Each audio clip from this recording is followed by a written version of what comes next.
আসসালামু আলাইকুম, কেমন আছেন সবাই? আশা করছি আল্লাহর অশেষ রহমতে সবাই ভালো আছেন। আলহামদুলিল্লাহ, আমরাও ভালো আছি। মম লাইফ সাদিয়া চ্যানেলে আপনাদের সবাইকে স্বাগত। আমি সাদিয়া ব্রাহ্মণবাড়িয়া থেকে বলছি। অন্যান্য দিনের মতো সংসারের কাজকর্ম নিয়েই থাকছে আজকের ব্লগটি। আশা করছি আপনাদের কাছে ভালো লাগবে। আর ভালো লাগলে প্লিজ একটা লাইক দিবেন, আর এরকম ভিডিও দেখতে চাইলে চ্যানেলটিকে সাবস্ক্রাইব করে পাশে থাকবেন। এখন সকাল 9টা বাজে। তো আমি চেষ্টা করছি আসলে 10টার ভিতরে সব কাজগুলো সেরে নেওয়ার। তো দেখতেই পাচ্ছেন ওই যে ভিডিওতে একজনকে দেখা যাচ্ছে, তো যে কাজটা করে সেরে আসছি ওই কাজটা আবার দেখছি যে আবার আগের অবস্থায় ফেরত যাচ্ছে।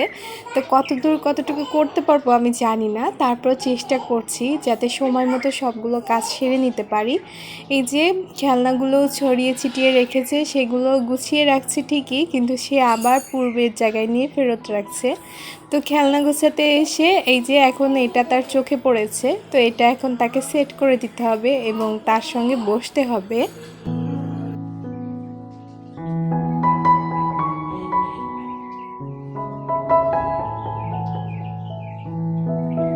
কিছু সময় তার সঙ্গে বসে থেকে ওটা সেট করে দিয়েছি। তো আপাতত আর আমাকে নাড়া দিচ্ছে না। তো এই ফাঁকে আপনাদেরকে একটা জিনিস দেখাই। এই ড্রেসটা না আমি তৈরি করেছি। ফার্স্টে ভেবেছিলাম হাতের কাজ করব, পরবর্তীতে দেখছি না এমনিতেই এত সুন্দর লাগছে, এতে আর হাতের কাজ না করলেও চলবে। তো এখন হচ্ছে স্কুলে বের হব, তো ভাবছি বাচ্চাদের ড্রেসগুলো আগেই রেডি করে রাখি, তাহলে দেখা যাচ্ছে বের হওয়ার আগ মুহূর্তে দ্রুত পরিয়ে দিতে পারবো। তো মেয়েকে ড্রেস পরিয়ে দিয়ে ওকে হচ্ছে খেলনাটা দিয়ে দিয়েছি যাতে ও বসে বসে খেলে আর আমিও আমার মতো আর কি অন্য কাজগুলো সেরে নিতে পারি।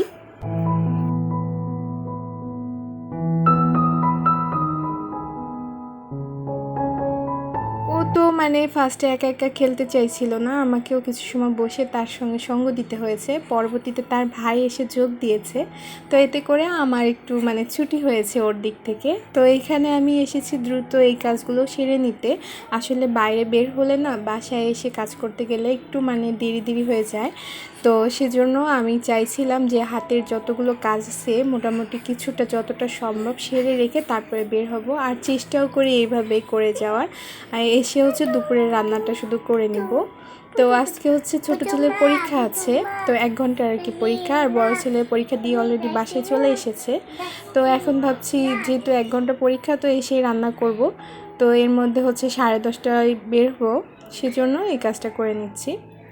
তো অলরেডি আমি স্কুলে গিয়েছিলাম আর পরীক্ষা শেষ করে বাসায় চলে এসেছি। আর বাসায় এসে আমার নাস্তা তৈরি করতে মন চাইছিল না, তো আসার সময় দেখি যে ফুলকো পুরি বিক্রি করছে, তো ওইটাই কিনে নিয়ে এসেছি আর সবাই মিলে ওইটাই নাস্তা করেছি।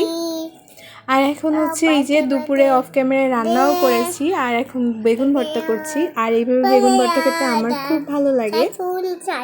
বেগুন ভর্তা অনেকভাবে করা যায়, তবে চুলায় পুড়িয়ে ভর্তা করলে এটার স্বাদটা আরও বেশি ভালো লাগে। তো এই জন্য আমি হচ্ছে মাটির চুলা নেই, তাতে কি হয়েছে গ্যাসের চুলাই চেষ্টা করি পুড়িয়ে নিতে, আর সেটাই করেছি। তো আপনারা নিশ্চয়ই খেয়াল করেছেন আমি যখন ভয়েস দিচ্ছি আমার মেয়েটাও আমার সঙ্গে কথা বলে। আসলে ওকে রেখে নিরিবিলি হয়ে ভয়েস দেওয়াটা একদমই হয়ে ওঠে না। যখনই ভয়েস দিতে যাই কিংবা আর সবসময় আমার সাথেই থাকে, তো ও কথা বলে উঠবেই। আর এই যে আমার প্রত্যেকটা ভিডিওতে ওর কোনো না কোনো সাউন্ড আছেই। এটা অফ ক্যামেরায় কী করেছি সেটা তো দেখালাম। এখানে আমি বেগুন দিয়ে মাছ দিয়ে রান্না করেছি ঘন্ট টাইপের, আর সাথে বেগুন ভর্তা করেছি, আর এদিকে ডাল। তা আমি যখন বাসায় এসেছি স্কুল থেকে ফিরে তখন শুনেছি যে পানি নাই, অর্থাৎ আমাদের মোটরে সমস্যা দেখা দিয়েছে। বাসার সবারই একই অবস্থা। তো যেহেতু আমি বাইরে ছিলাম তেমন করে পানি ধরে রাখতে পারিনি, যতটুকু পেরেছি ততটুকু দিয়ে আর কি কাজগুলো সেরে নিচ্ছি। এমনিতেও আমি একটু পানি আর কি রেখে দিই সবসময়, ধরেই আবার ব্যবহারও করে ফেলি। তবে এই জন্য রাখি যে যদি কখনো হঠাৎ করে পানি না থাকে তখন যাতে ব্যবহার করতে পারি, যেমন আজকে করে নিয়েছি। তো আজকে করে নিয়েছি, আর এটার সমস্যার সমাধান যে কখন হবে জানি না, তো রাত্রেও হয়ে যেতে পারে। তো যতটুকু ছিল ওইগুলো দিয়ে মোটামুটি খাওয়া দাওয়ার ব্যবস্থা হয়ে যাবে, আর বাথরুমের ব্যবহারটাও হয়ে যাবে। আমাদের যে বাসার মালিক ওনার সঙ্গে কথা বলছিলাম, তো উনি বলছিলেন যে ভালোই জটিল একটা সমস্যা ধরা পড়েছে, তো শিওর দিতে পারছে না যে আজকে এই কাজটা বিকালে বেশ কিছু সময় রেস্ট নিয়েছি, তারপরে হচ্ছে বাচ্চারা ঘুমিয়ে আছে। তো ভাবলাম যে যাই হোক পানি না আসলে তাতে কি হয়েছে ক্ষুধা তো লাগবে, খেতেও হবে। তো এমন কিছু রান্না করতে চাইছিলাম যাতে মানে অল্প পানি লাগবে, আবার জিনিসপত্র অনেক বেশি আর কি ময়লা হবে না।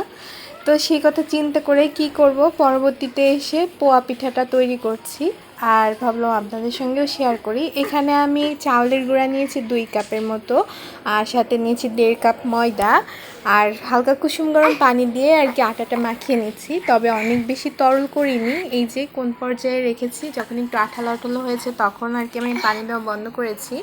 তারপর আমি এর ভিতরে চিনি দিয়ে খুব ভালো করে হাত দিয়ে ফেটিয়ে 10 মিনিটের মতো রেখে দেবো রেস্টে। এর ভিতরেই দেখা যাবে চিনি গলায় অনেকটা তরল হয়ে যাবে। তো এতে আরও পানি দেওয়া লাগবে কিনা তারপরে আর কি দিব।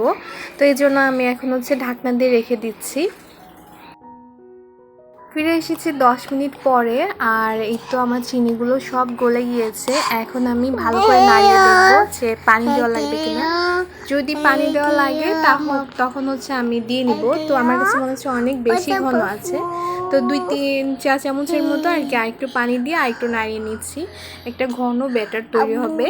তো এখন আমি একটা কড়াই দিয়ে দিয়েছি চুলার ওপরে, আর তেল গরম করে নিয়েছি। তেলটা কেমন গরম হয়েছে সেটা দেখার জন্য আমি এখানে সামনে একটু ব্যাটার দিয়ে দিয়েছি।